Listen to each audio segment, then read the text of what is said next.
irmãs. Eu sou o seminarista Luiz Alfredo, do canal Católicos de Verdade, e hoje vamos continuar, na nossa 14ª aula de nosso estudo bíblico católico. Vamos continuar a nossa abordagem acerca dos livros proféticos do Antigo Testamento. Hoje nós damos início a um subgrupo dentro dos profetas, que são os profetas menores, os 12 profetas menores. Hoje trataremos dos primeiros 4, que são citados nas listas canônicas, que são os profetas Oséias, Joel, Amós e Abdias. Na próxima aula nós trataremos de Jonas, Miqueias, Naum e Abacuque. E na última aula, sobre os profetas e, consequentemente, do Antigo Testamento, trataremos então de Sofonias, Ageu, Zacarias e Malaquias. Vamos então pedir o auxílio do Espírito Santo para que a nossa aula seja boa, proveitosa, para que possamos crescer não apenas um conhecimento intelectual da Sagrada Escritura, mas para que também cresçamos espiritualmente, à medida em que estes estudos nos ajudem a compreender melhor as Sagradas Escrituras, para bebermos do manancial da água viva, que é a Palavra de Deus, que além da Escritura, é o próprio Jesus Cristo, nosso Senhor, que se deixa conhecer pelos seus sagrados livros. Peçamos a luz do Espírito Santo. Vinde, Espírito Santo, enchei os corações dos vossos fiéis e acendei neles o fogo do vosso amor. Enviai o vosso Espírito e tudo será criado e renovareis a face da terra. Oremos. Ó Deus, que instruístes os corações dos vossos fiéis com a luz do Espírito Santo, apreciai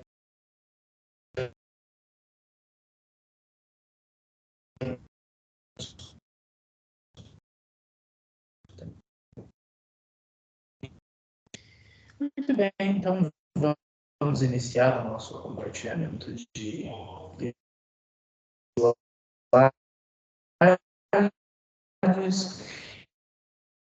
eu acabei me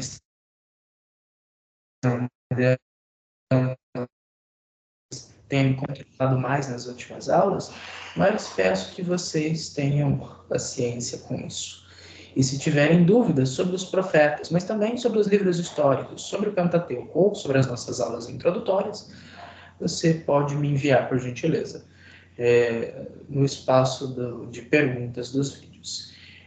Também, você que caiu de paraquedas nesta aula, saiba que nós temos outras 13 aulas que estão disponíveis numa playlist do canal do nosso amigo Tiago, uma playlist de estudo bíblico.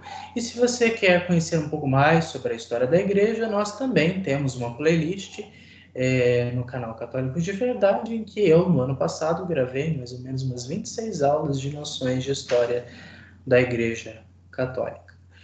E, recentemente, iniciamos também um projeto de 1 mês com o Sagrado Coração de Jesus, em que diariamente nós estamos lendo e comentando alguns trechos da encíclica Aurietis Aquas, do Papa Pio XII. Então, vale a pena também conferir estes vídeos, que podem ajudar na sua espiritualidade e no incremento da sua devoção ao Sagrado Coração de Jesus. Bom, vamos então aos nossos slides. Chega de, entre aspas, papo furado. Bom. O que nós temos aqui? Deve ser isto. Creio que seja isto. Creio que vocês já estejam vendo o que eu quero que vocês vejam, que são os nossos slides, que são estes aqui. Muito bem, então é a nossa 4ª aula sobre os livros proféticos. Nós fizemos uma aula introdutória, 2 aulas dos profetas menores e agora 3 sobre os profetas menores. Bom, o primeiro é Oséias. O livro do profeta Oséias, filho de Beeri, é o primeiro dos profetas menores e o segundo em antiguidade dos profetas escritores do Antigo Testamento. É um profeta do Reino do Norte, a Samaria, que profetizou nos últimos anos de Jeroboão II até meados de Oséias. Bom, então aqui nós temos uma primeira delimitação histórica de quem é este Oséias. Este Oséias, então, é o primeiro livro canônico dos profetas menores, embora não me venha à memória apócrifos com o nome dos profetas menores, talvez um ou outro, mas de qualquer forma Oséias aparece como o primeiro. Ele é um do norte, um profeta da Samaria, de Efraim, ou seja, ele profetiza geograficamente para o território das 10 tribos do norte que foram fundados por Jeroboão I em 931 a.C., quando o norte se separou do sul. E nós estamos numa época em que o Reino do Norte está, entre aspas, no seu auge, que é o reinado de Jeroboão II, né, que foi um dos reis mais notáveis do Reino do Norte, e estamos enfrentando, então, um período de transição que vai marcar, de fato, do auge para a queda do Reino do Norte, no Reino da Samaria, como nós veremos. Então, na época de Oséias, Oséias é testemunha da decadência do Reino do Norte, da ascensão do Império Assírio, disputando a região com o Egito, e que acabou conquistando a Samaria em 722 a.C. Então, o Oséias, o profeta, ele acaba vendo, então, que o Império Assírio está fazendo sucessivas campanhas que acabarão dominando todo aquele território próximo a Israel-Palestina. E o Egito, então, está tentando, de fato, tomar posse daqueles territórios, e uma guerra entre o Egito e o Império Assírio com os países vizinhos acaba sendo inevitável, e o Reino do Norte está no meio desses conflitos. Mas, infelizmente, o norte acaba sendo conquistado pela Samaria em 722 a.C. Essas datas sempre se repetem, e é importante que essas datas tornem a serem repetidas, porque isso tem o objetivo de fixá-las na nossa mente. Então, quando nós falamos de Reino do Norte, tratamos do período que vai de 931, com a sua fundação, até 722, com a sua queda. Então, nós temos aí um espaço de pouco mais de 200 anos que durou esse reino das 10 tribos de Israel. Bom, durante o longo reinado de Jeroboão II, né, os 40 anos em que ele foi rei, entre 786 e 746 a.C., Israel experimentou alguma prosperidade econômica. Aqui, Israel, estamos falando de Reino do Norte, tá? 10 tribos, Samaria. Expansão territorial e segurança. Mas assim como Jeroboão I, o rei promoveu a idolatria e o sincretismo, e o povo sofria com a grande desigualdade social.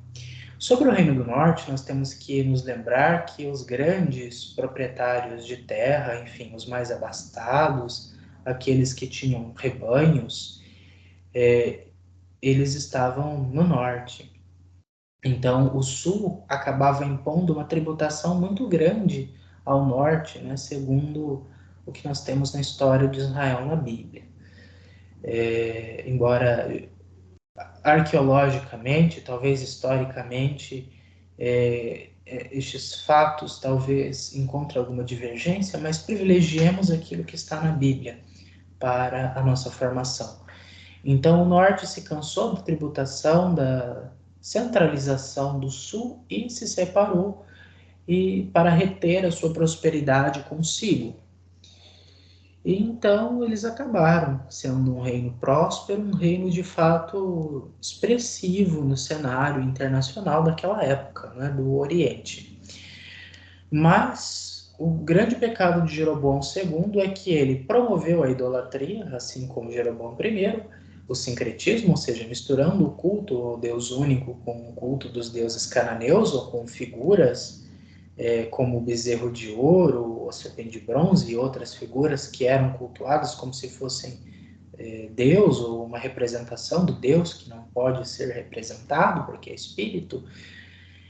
E, além disso, uma grande desigualdade social. Então, os grandes proprietários, uma elite sacerdotal, os nobres, o rei e a sua corte estavam numa maravilha, mas exploravam os pobres. E isso Oséias, Amós vão denunciar muito. Vão combater a idolatria e vão combater a desigualdade. E logo que Jeroboão II morreu, o reino passou por uma crise sucessória, pois o rei assírio Teglat-Falassar III começou a expandir os seus domínios e subjugou Israel. Então, o reino de Israel durante Jeroboão II foi um reino próspero, com seus problemas, mas tinha uma certa prosperidade. Porém, quando ele morreu, o seu filho Zacarias, ele foi vítima da, entre aspas, maldição que ocorre no Reino do Norte, porque enquanto no Reino do Sul nós vamos ter uma única dinastia, nós podemos remontar Sedecias, a linhagem davídica, nós não podemos remontar uma linhagem só aos reis de Israel, mas são sucessivas dinastias, né, que vão assassinando o rei anterior e, no máximo, passando para o filho, para o neto, mas também acabam assassinados e substituídos por outros. Então, Zacarias foi assassinado por Selum, que reinou por um mês, e foi morto, né, por Manaém, que reinou entre 745 e 738. Isso a gente vai encontrar no primeiro livro dos reis. E este Manaém foi submisso à Assíria e acabou passando o trono para o seu filho Facéias ou Pecaias, né? Fê e P, né, são a mesma letra. Então, P e F, muitas vezes ele é traduzido de uma ou de outra forma. O Facéias, ou Pecaias, foi morto 2 anos depois por Facéia, ou por Peca, que tentou uma aliança com Damasco, né, que é o reino sírio. Não vamos confundir Síria com a Síria. O reino da Síria fica logo ao norte, né? Quando nós falamos de Tiro e Sidônia, nós estamos falando de Síria, né? Líbano. Quando nós falamos de Assíria, nós estamos falando um pouco mais para lá, digamos assim. Eu já mostrei mapas e talvez eu volte a mostrar outros mapas para que a gente se localize melhor, né? Inclusive, talvez uma aula só sobre geografia pode ser interessante, quem sabe. Bom, então o Facéia queria se apossar do reino de Judá, né? Queria fazer uma aliança, mas ele acabou levando uma invertida porque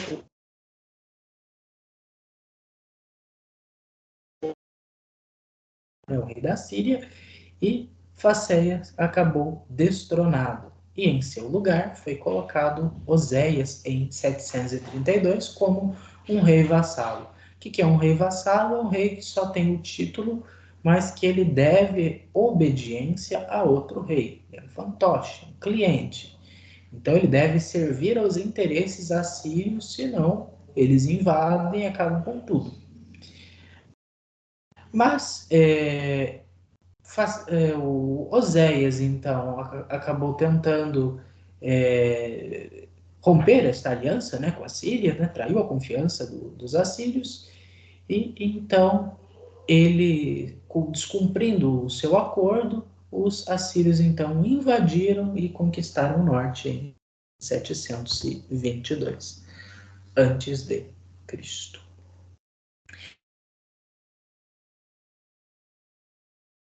Históricos bastante complexos, né? E ele vê a idolatria, o sincretismo, como as causas dessa decadência. E ele vai comparar a idolatria e o sincretismo com a prostituição, né? O culto a Baal, né, que era um deus cananeu, que era o deus da fertilidade, e vai condenar, de fato, aqueles que tentam agradar a Deus e a Baal, ou a Amon, ou a Xerá, ou a qualquer outro deus estrangeiro, pois Deus é o único Senhor e não se pode servir a dois deuses.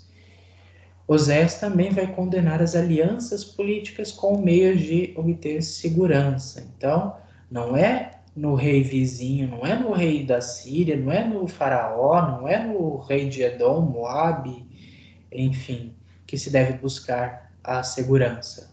Mas se deve buscar a segurança, se deve confiar em Deus e praticar os mandamentos, senão voltar-se para os deuses ou para os estrangeiros. Além disso, também os sacerdotes são condenados por não ensinarem o povo a cumprir a lei e por realizarem um culto meramente externo.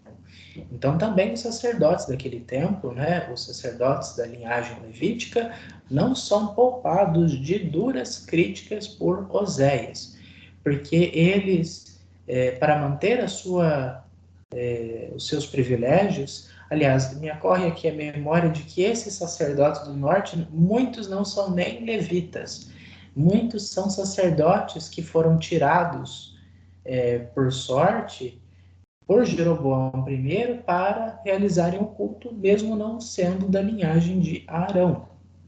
Então eles eram, além de tudo, falsos sacerdotes, ou, segundo algumas teorias, eram sacerdotes de santuários locais, enfim. Então, esses faziam um culto externo. Então,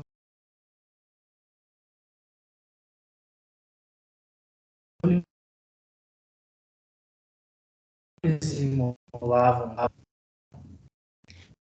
as festas, etc., com instrumentos, com incenso, com tudo. Mas, na verdade, eles faziam aquilo da boca para fora, eles faziam aquilo para inglês ver. Eles não tinham o objetivo de agradar a Deus, mas de contentar a Deus. Segundo os especialistas, né, a grande crítica dos profetas com relação à religião de Baal é porque não só Baal, mas também os outros deuses, na mentalidade da antiguidade, você compra o Deus com o seu sacrifício. Então, no caso grego, por exemplo, se você quer ter sorte no amor, é só você fazer o sacrifício que Afrodite, que Atenas, aliás, que Vênus quer. Então, se você sacrificar corretamente para a deusa do amor, ela vai te beneficiar do amor ou ela vai prejudicar o amor de alguém em seu benefício. Então, sacrificou, tá bom. Você ganha a graça, você faz o que Deus quer e você é abençoado. Na verdade, no sentido mágico. Mas Deus não quer apenas o culto, não quer apenas uma obediência aos preceitos, Ele quer de fato o amor, Ele quer comprometimento, exclusividade e também quer que nós respeitemos e amemos o próximo, e tratemos bem e com justiça o nosso próximo. Então, é por isso que um culto fácil não pode ser admitido. Deus não faz barganha, não faz trocas. Deus tem um projeto de vida, ele é o fundamento da própria realidade, é claro, mas ele tem um projeto de vida que vai muito além de uma relação comercial, uma relação de amor. Então, por isso é que esses deuses são falsos. O Deus verdadeiro não quer apenas sacrifícios, mas ele quer também justiça, misericórdia e amor. Bom, o livro de Oséias se divide então em duas partes. Então são partes meio desiguais aqui, né? Então nós temos uma primeira parte, que é uma parte mais introdutória, que vai falar sobre o casamento entre Deus e Israel. Esse casamento entre Deus e Israel, esse matrimônio complicado, vai ser ilustrado pelo casamento entre Oséias e Gomer, o Gomer, que é a prostituta. Então, o profeta se casa com a prostituta Gomer, simbolizando a infidelidade de Israel para com Deus. Então, assim como o profeta se casa com a prostituta, Deus se casa com um povo infiel. E mesmo assim, Deus não deixa de amar Israel, apesar da sua infidelidade, e pretende reatar a sua aliança com ele. Vamos dar então uma olhadinha rápida, porque nós temos outros 3 profetas ainda para abordarmos, mas que isso não nos impeça de ver pelo menos alguma coisinha do profeta Oséias, que é um dos mais interessantes mesmo. Então, Oséias, capítulo 1, versículo 2. Início da palavra do Senhor, difundida por intermédio de Oséias. O Senhor disse a Oséias: Vai, casa com uma prostituta, gera filhos com uma prostituta, pois o próprio país se transformou numa prostituta ao abandonar o Senhor. E então ele foi e se casou com Gomer, filha de Deblaim. Ela concebeu e lhe deu um filho. O Senhor disse a Oséias: Dá-lhe o nome de Jezrael, pois em breve vou pedir contas do sangue de Jezrael à casa de Jeú, e vou dar um fim ao reinado da casa de Israel. Nesse dia vou quebrar o arco de Israel no vale de Jezrael. Palavra do Senhor, graças a Deus. Esse vale de Jezrael, então, seria o lugar do dia, né, do juízo. Então, Israel logo teria que prestar contas ao juízo de Deus. Então, quer dizer que a grande, desculpem a expressão, a grande farra de Israel estava para acabar, né? Vamos lá, então. No capítulo 3, versículo 1. O Senhor me disse: Vai outra vez, ama uma mulher amada por outro e dada ao adultério, pois tal é o amor do Senhor para com os filhos de Israel. Enquanto eles se voltam para outros deuses e se deliciam com tortas de uva, eu a comprei por 15 ciclos de prata e 1,5 medida de cevada. E lhe disse: Tu ficarás comigo por muitos dias, não te prostituirás e não te entregarás a outro homem. Eu farei o mesmo contigo. Né? Então, veja que essa ação simbólica do profeta significa, de fato, a ação de Deus para com o seu povo. Israel é um povo infiel, é um povo que se dedicou à prostituição religiosa, servindo a outros deuses, né? Comendo tortas de uva oferecidas aos outros deuses, enquanto Deus continua fiel e quer que Israel seja fiel.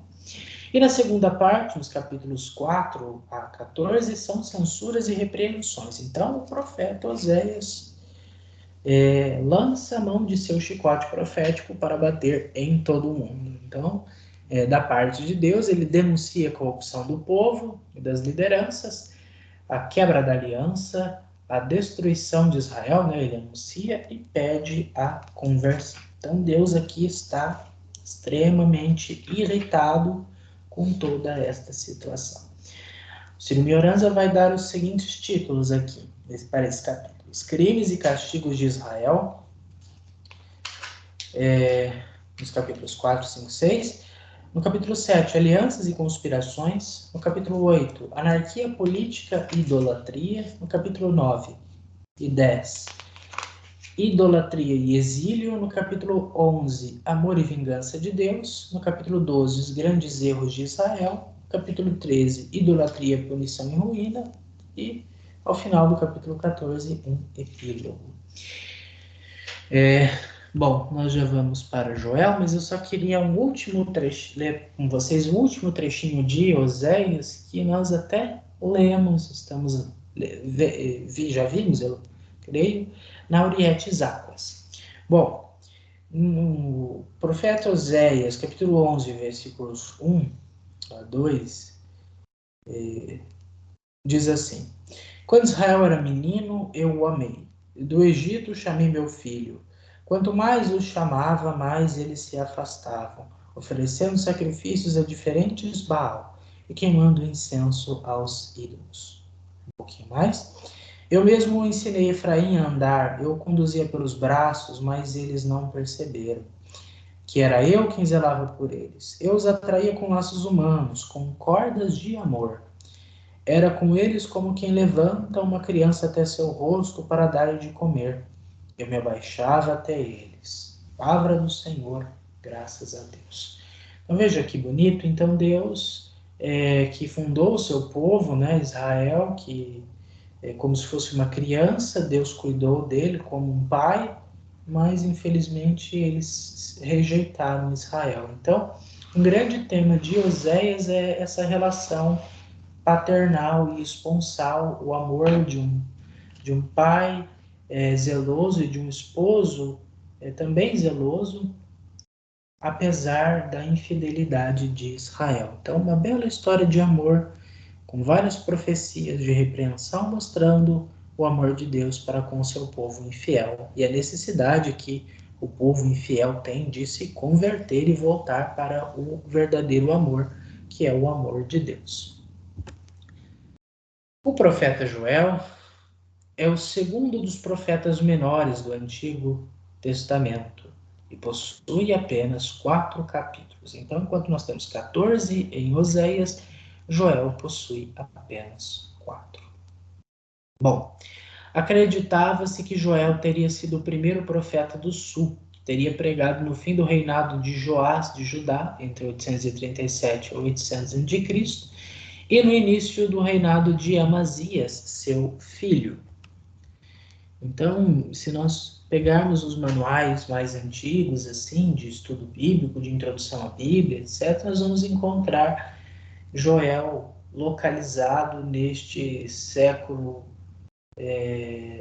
nono antes de Cristo, né? Algumas décadas só depois de Eliseu.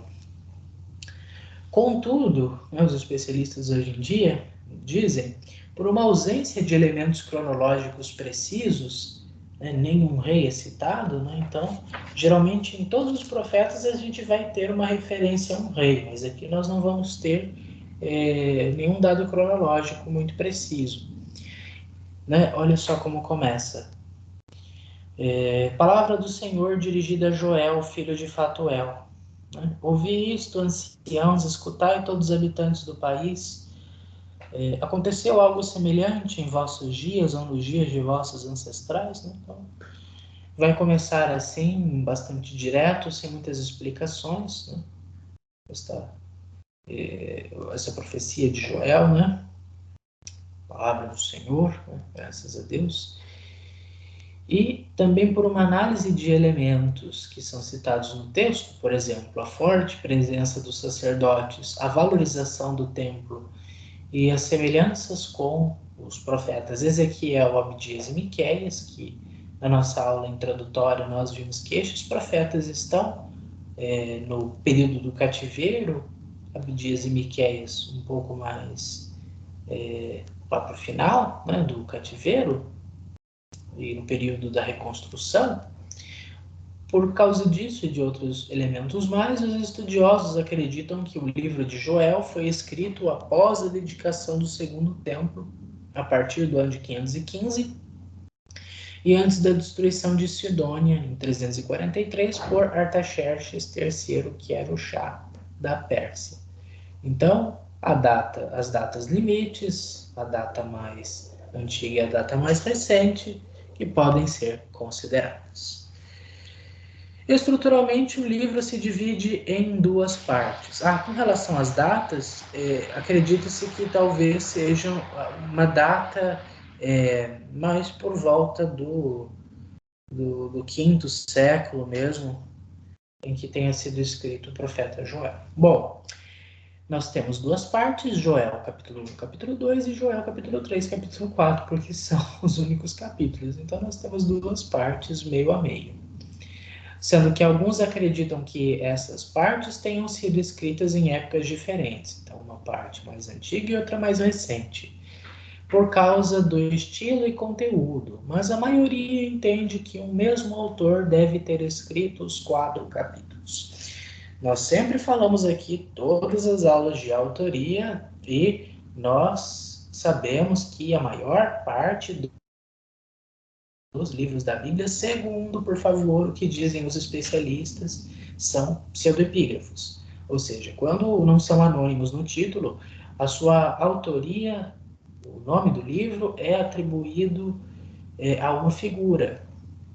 Em que o autor se identifica com certa figura, o que não necessariamente, ou historicamente, ou cientificamente, quer dizer que ele tenha escrito, mas a tradição judaica e a tradição cristã acreditam na autoria de boa parte, né, desses livros que são colocados segundo seus nomes. Então, nós podemos cientificamente acreditar que talvez não tenha sido Joel a escrever esses capítulos e não um período tão antigo, mas nós podemos, segundo a tradição, acreditar que Joel foi um profeta do sul, no século IX a.C., e que escreveu esta sua profecia em 4 capítulos. Não há nenhum problema em assumir uma posição ou outra, contanto que não tiremos o conteúdo inspirado deste livro e desacreditemos destas palavras que são de Deus.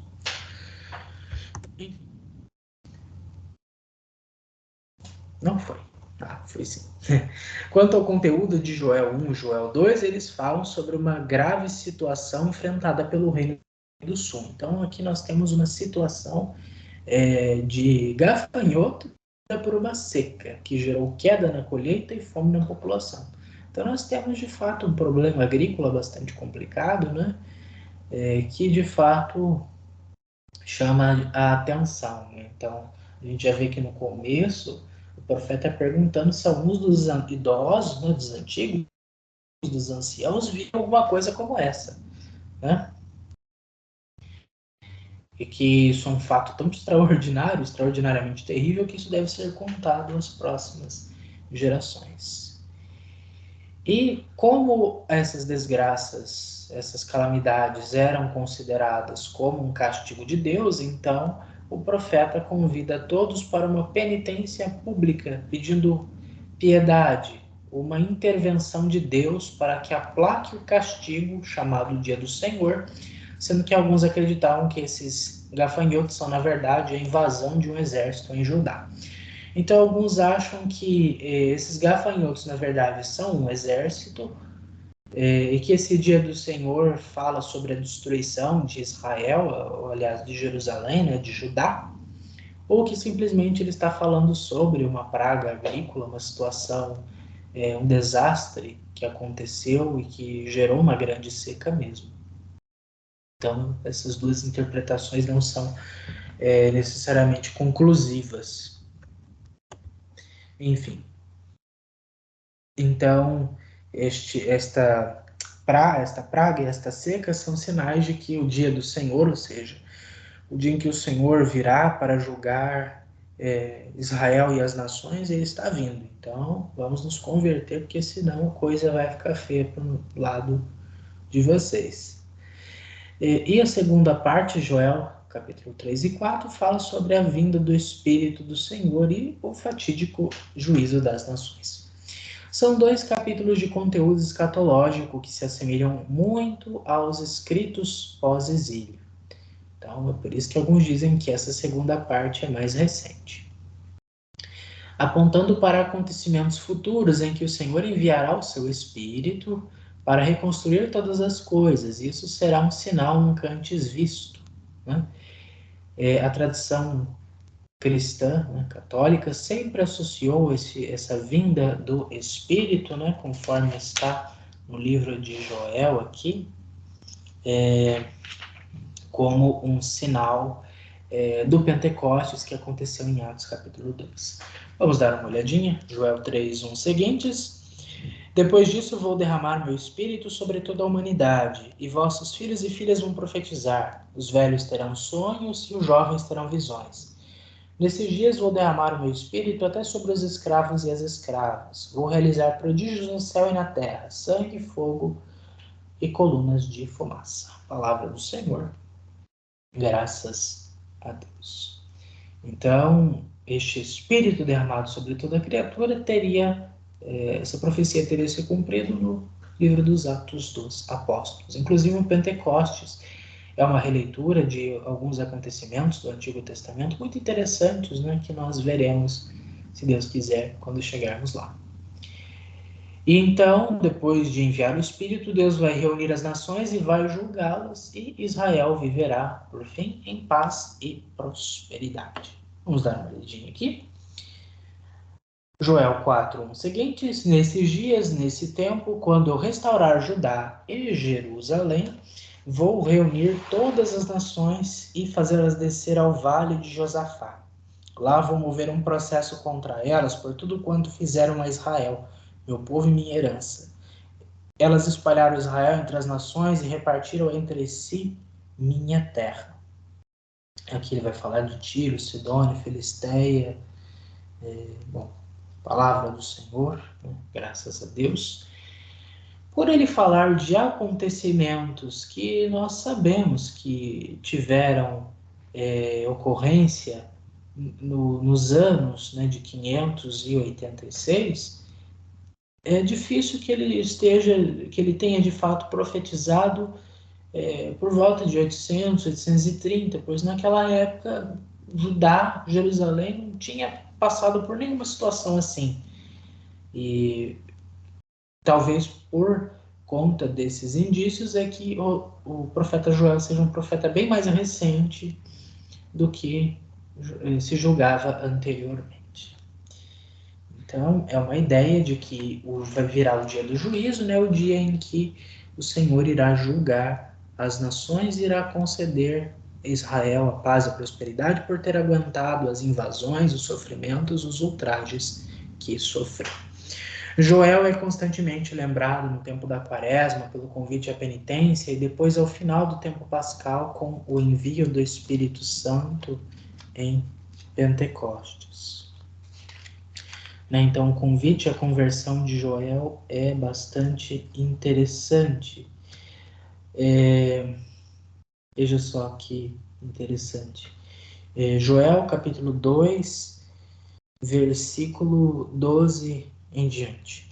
Agora mesmo, oráculo do Senhor, voltai a mim de todo o coração, com jejuns, com lágrimas, com lamentações. Rasgai vosso coração e não vossas vestes, voltai para o Senhor vosso Deus, porque Ele é misericordioso, compassivo, lento para a ira, rico em benignidade, pronto para o arrependimento. Quem sabe, talvez ele volte atrás, se arrependa e deixe ao passar uma bênção, oferta e libação para o Senhor vosso Deus? Palavra do Senhor, graças a Deus. Então, este convite à conversão é sempre muito útil para nós no tempo quaresmal, mas também em todos os tempos. Sempre é tempo de nos convertermos. E também é sempre o tempo de pedirmos para que Deus envie o seu Espírito, a graça do seu Espírito sobre nós, ou para que o Espírito Santo, que está em nós pelo batismo, pela confirmação, haja em nós, para que nós possamos nos converter e dar os frutos do Espírito para sermos poupados no dia do juízo, particular e final, conforme nós professamos na nossa fé católica. Bom, vamos então para Amós, né? A vontade que eu tenho é de dedicar uma aula para cada livro, embora eu tivesse que me especializar muito mais, mas enfim, eu espero que assim, mesmo corrido, mesmo rápido, mesmo com poucos detalhes, já possa ajudar você a compreender melhor todos os livros, especialmente estes de hoje, nesta aula, Oséias, Joel e logo mais Amós e Abdias. Bom, quanto a Amós, Amós é o primeiro profeta escritor e o segundo profeta menor do Antigo Testamento ele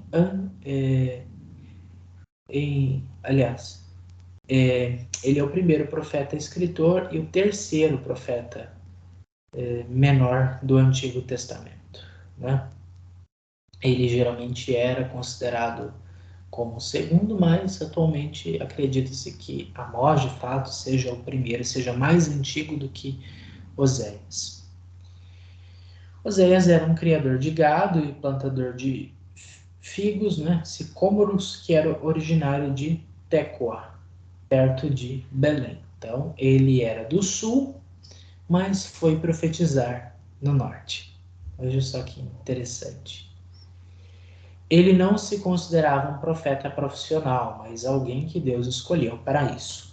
Na nossa aula de introdução aos profetas, né, onde falamos sobre o profetismo, nós vimos que geralmente os profetas eram pessoas que Deus escolhia nas circunstâncias em que se encontravam. Então, não eram os chamados filhos dos profetas, profetas estáticos, profetas de corte ou falsos profetas.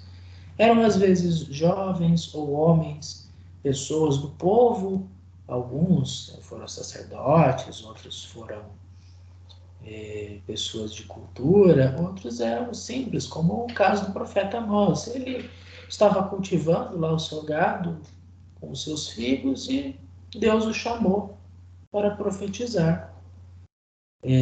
Então, é assim que aconteceu. Isso mostra que ele de fato é um profeta verdadeiro. O fato de que Deus o escolheu e Deus concedeu a ele o carisma profético. E ele pregou cerca de uma década antes de Oséias. Então nós já estamos em meados do século VIII antes de Cristo no Reino do Norte, né? Durante o reinado de Jeroboão II, o tempo em que ele estava no seu auge realmente. Enquanto Oséias pegou a decadência de Jeroboão, Oséias pegou um pouco do auge desse rei que foi muito ruim pelo seu incentivo à idolatria. Então isso desagradava a Deus e por isso é que o norte foi de mal a pior. Bom, ele condenava tanto a idolatria quanto também na política, né? Condenava as alianças com os povos estrangeiros de forma muito semelhante a Oséias e governava também, aliás, e condenava também isso de forma um pouco mais acentuada que Oséias, ele condenava a desigualdade social.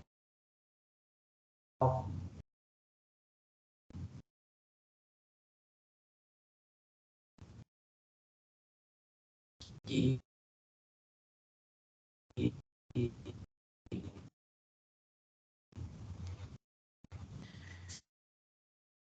para servir a certos propósitos que nós sabemos quais são, mas infelizmente isso acontece muito, mas paciência, né? Então, Amós é muito preocupado com essa questão social. Se nós quisermos prestar verdadeiro culto a Deus, nós precisamos tratar de fato os pobres com justiça, tratar as pessoas com justiça. Temos oráculos muito interessantes aqui do profeta Isaías. Eu estou procurando um aqui. Esse é muito interessante. Veja só. Oséias capítulo 2, versículo 6 em diante. Assim diz o Senhor: por causa de 3 crimes, dos 4 crimes de Israel, não vou revogar o meu decreto, porque venderam o justo por dinheiro, o necessitado por um par de sandálias. Sempre anseiam por ver o pó da terra, infestando a cabeça dos pobres, desviam os humildes do bom caminho, dormem pai e filho com a mesma jovem, profanando o meu santo nome, porque estendem ao pé de qualquer altar, sobre roupas recebidas em penhor, e no templo de seus deuses bebem o vinho que confiscaram. Palavra do Senhor, graças a Deus. Então, muitos são os pecados de Israel. O primeiro pecado é o da corrupção. O outro pecado é a fornicação. O terceiro pecado é a idolatria. Então, além deles humilharem o pobre, o necessitado, eles também humilham o Senhor, humilham a aliança, não é? Porque se voltam aos deuses estrangeiros e praticam contra a lei, violando os mandamentos do Senhor, fazendo com que pai e filho durmam com a mesma mulher, o que é uma abominação. Bom, para Amós, a decadência do Reino do Norte é irreversível e perdura desde Jeroboão I. Então o negócio já começou dando errado, né? Desde que Jeroboão I instituiu os 2 santuários e começou a cultuar outros deuses, enfim, as coisas só têm ido ladeira abaixo. E aqui, ó, ele que fundou o reino, que separou as 10 tribos do norte da casa de Davi, que promoveu a idolatria em Israel através da construção de 2 templos sincréticos, né, em Dan e Betel.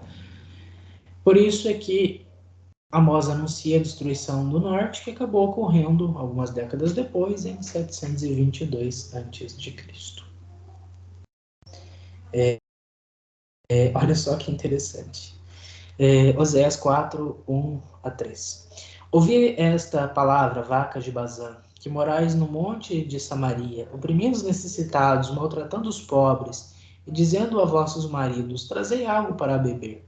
O Senhor jurou por sua santidade, que virão para vós dias em que vos arrastarão com ganchos e vossos filhos com arpões.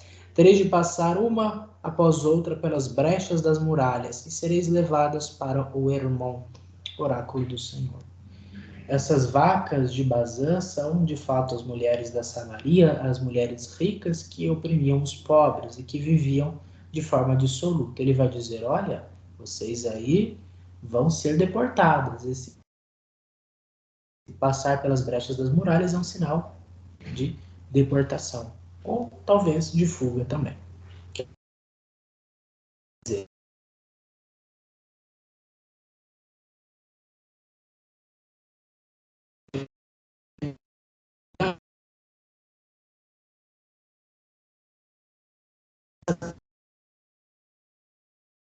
as vacas.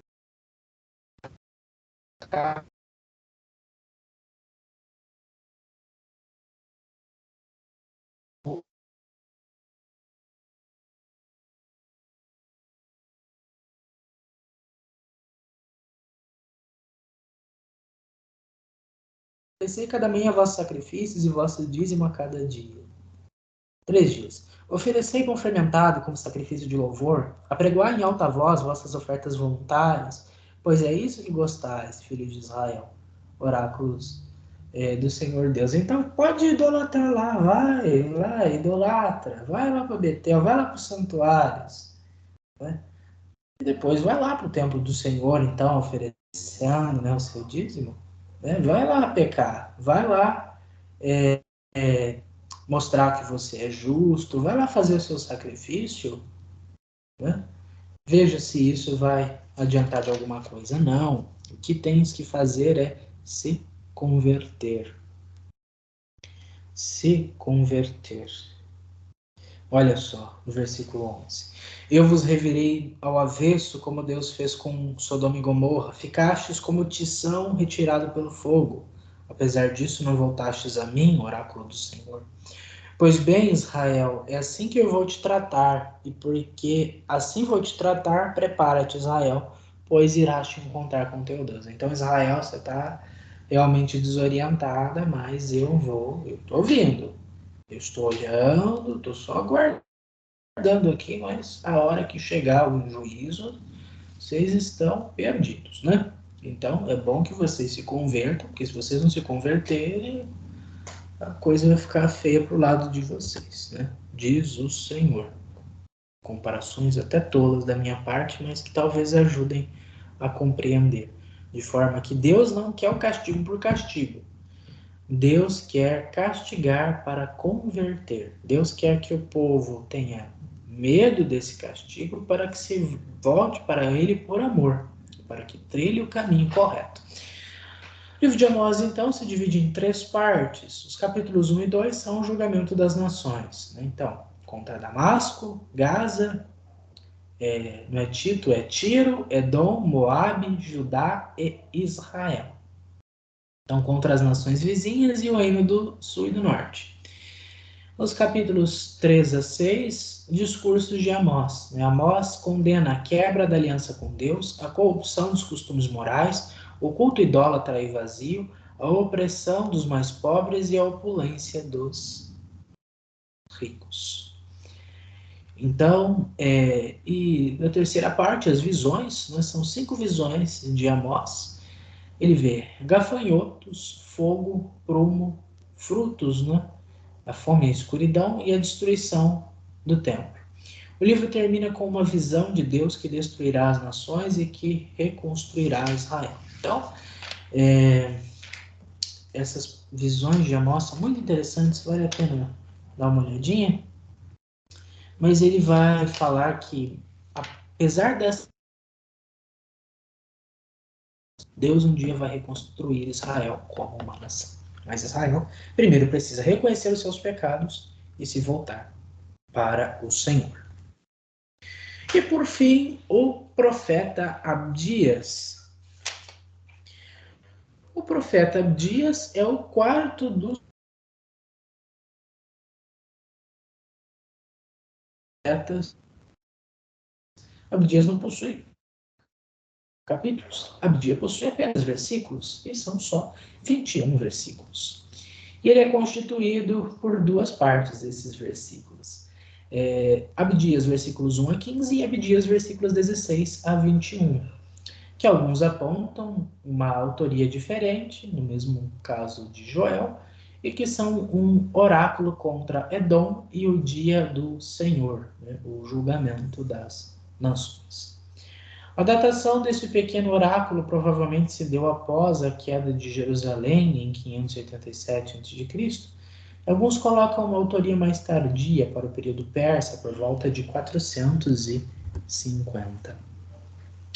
Historicamente, havia uma rivalidade entre Edom e Israel, Judá, oriunda da rivalidade entre os respectivos fundadores dessas nações, os irmãos gêmeos Esaú e Jacó, filhos de Isaac. Então, Esaú, como diz o livro do Gênesis, é o pai dos Edomitas. Ele é o fundador da nação de Edom, enquanto Jacó é o fundador da nação de Israel. Eles eram gêmeos, nós sabemos toda a história deles, né, de Esaú e Jacó, e por conta dessa identidade das duas nações, fundada por irmãos gêmeos que estiveram em conflito, é que Edom e Israel, de fato, nunca se entenderam. Israel se entendeu um pouco mais com Moab, com Amon, não muito, mas com Edom, sempre em conflito. Por quê? Porque no tempo do Êxodo, os edomitas não permitiram a passagem dos hebreus no tempo, não permitiram a passagem dos hebreus. Então, quando eles estavam tentando atravessar a Terra Prometida, foram para Moab, mas não conseguiram ir para Edom porque eles não deram passagem para os hebreus. E no tempo de Davi, Edom foi tomada por Israel. Então, Edom já foi um reino vassalo de Israel. Mas no tempo dos reis do sul, Edom acabou se rebelando contra Judá e na invasão babilônica acabou negando o apoio a Judá, segundo uma teoria, ou teria traído a aliança de Judá com os países vizinhos. Então, eles estavam meio que fazendo uma coalizão, assim, Edom, Moab, Amon, enfim, pessoal lá em volta, né, para ver se eles tinham alguma força para se opor à Babilônia, mas não adiantou nada. E talvez Edom tenha até ajudado a Babilônia a destruir Judá, Jerusalém, e isso teria inflamado ainda mais essa rivalidade antiga dessas duas nações. E Edom teria zombado, né, de Israel, dizendo: vocês não eram o povo escolhido, o povo de Deus, olha só vocês agora, né, destruídos. E os edomitas, então, zombavam dos judeus, né, por causa daquilo que aconteceu com eles. Né, o templo destruído, o povo deportado, terra arrasada, o fim da história. Mas Abdias diz que não é bem assim. Abdias ele vai denunciar a destruição de Edom pelo seu mau procedimento contra Israel. Então ele vai dizer: olha, vocês de fato se vangloriam, mas olha, o que aconteceu com Israel, com Judá, vai acontecer com vocês também. E vai acontecer até pior, na verdade. Né? Então, no versículos 15 até o 21, nós temos o dia do Senhor, né, que é um dos grandes temas desse pequeno livro, em que o Senhor de fato vai se vingar. Olha só. O dia do Senhor está próximo para todas as nações. Como fizeste aos outros, assim será feito contigo. Os atos que praticaste cairão sobre tua cabeça. Como vós bebestes em meu santo monte, assim beberão também todas as nações. Beberão, sorverão tudo, e serão como se nunca tivesse existido.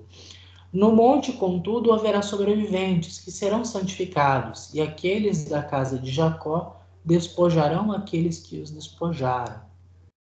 A casa de Jacó será um fogo, a casa de José será uma labareda, e a casa de Esaú não passará de palha queimada e devorada por aquelas. Não haverá sobrevivente da casa de Esaú, porque o Senhor assim o disse. Palavra do Senhor, graças a Deus. Então, Edom tirou sarro, mas agora é a sua vez de enfrentar a destruição. E agora quem vai ir somos nós, os judeus. Então, aqui se paga, né, dizendo que Deus ele está sempre a favor do seu povo. Então, o povo, quando merece, é castigado, porque Deus não passa a mão na cabeça de ninguém. Mas quando erra, mas depois Deus se volta para o seu povo, porque ele ama o seu povo. Mas quem brinca com o seu povo, Deus não perdoa. Então, é um livro que você exalta o nacionalismo judeu, né, judaíta, israelita, e condena de fato as nações estrangeiras. Um detalhe bastante interessante acerca do livro de Abdias é que ele não é lido na liturgia. Então, é um dos poucos livros assim que a gente nunca tem um contato, por exemplo, no domingo ou nos dias feriais, né? Porque talvez, e de fato é um livro bastante vingativo. Vamos lá do comecinho para a gente saborear um pouco mais de Abdias. Pena que não dá para a gente ler tudo, apesar de ser muito pequenininho, mas mesmo assim. Visão de Abdias. Assim diz o Senhor Deus sobre Edom: recebemos uma mensagem do Senhor. Um arauto foi enviado às nações. Levantai-vos, a batalha. Vamos marchar contra esse povo. Vou te tornar a menor dentre as nações, a mais desprezada dentre todas. A soberba de teu coração te iludiu, tu que habitas nas fendas das rochas, que tua morada está no alto dos rochedos, e que dizes em teu coração: quem me fará descer daqui? Mesmo que alçasses voo como a águia, que fizesses teu ninho entre as estrelas, de lá mesmo eu te precipitaria, oráculo do Senhor. Então, palavra do Senhor, graças a Deus. Então, Edom, a sua hora está chegando. O dia do Senhor, o juízo virá, vem para você, e Israel, de quem você zombou, que é o meu povo, vai triunfar sobre você e você vai ser nada, vai ser destruída. Né? Jacó, José, né? Ou seja, Israel vai ser um fogo e você é palha. Você vai ser queimado, enquanto Israel vai ser exaltado. O versículo final, olha só que bonito, para Israel. Vitoriosos subirão a montanha de Sião para dali governar a montanha de Esaú, e o reino pertencerá ao Senhor. Palavra do Senhor, graças a Deus. Então Sião, que é Jerusalém, vai triunfar, mas Esaú vai cair. E Sião vai governar sobre Esaú. E o reino, né, o poder, a glória vai pertencer a Deus. Não é a nação em si, mas é Deus de fato quem vai realizar todas estas coisas. Bom, com isso então nós já cumprimos aquilo que nós prometemos de uma forma ou outra. Agradeço novamente a atenção, né, de todos vocês. O que eu estou fazendo? Meu Deus. Enfim, agradeço mesmo vocês por estarem aqui. Enfim, vamos. Voltamos. Bom, então é isso que eu preparei para a aula de hoje. Eu espero não ter sido muito vago, muito impreciso, mas espero realmente ter abordado os aspectos essenciais desses 4 primeiros profetas menores que aparecem na nossa Bíblia.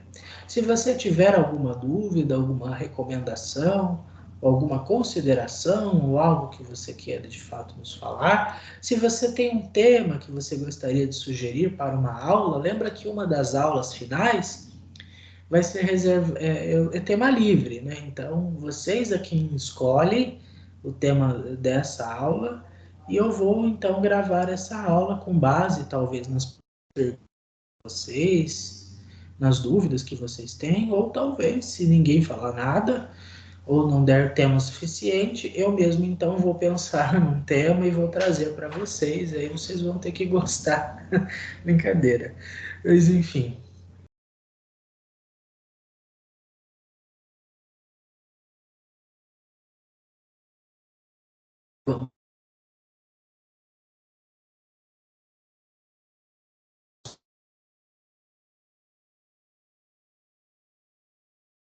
Conversando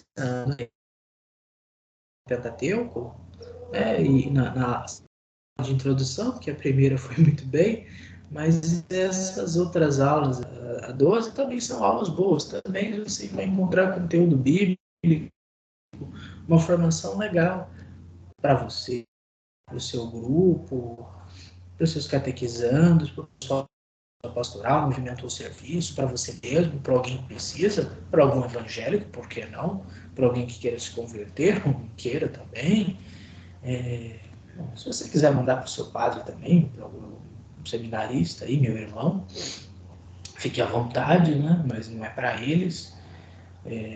É mais assim, pensando de leigo para leigo, assim, de agente de pastoral para agente de pastoral. E com aquilo que eu, pouco que eu estudei, que eu sei, e o muito que eu ainda procuro, eu espero estar de fato cumprindo com os propósitos que eu assumi no início deste curso, e que Deus me ajude a perseverar, nos ajude a perseverarmos nesta boa obra, que é para Ele, que é para a glória dele, que é para que a sua palavra seja mais conhecida por quem de fato tiver alguma disposição e possibilidade para isso através deste curso.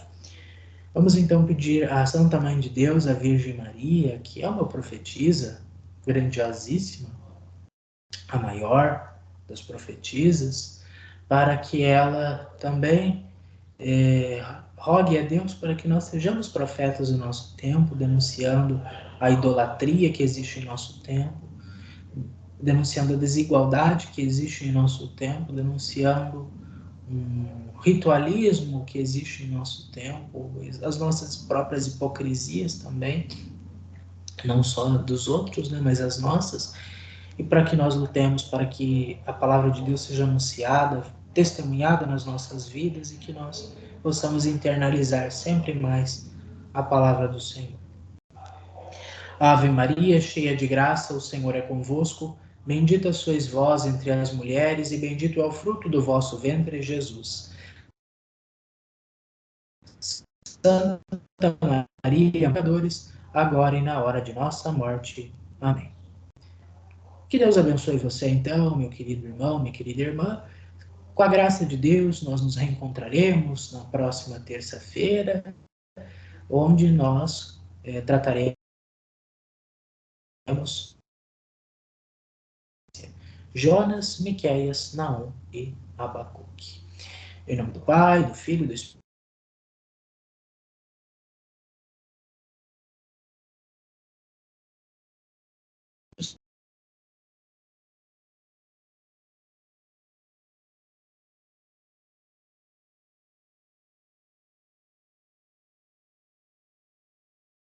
Santo.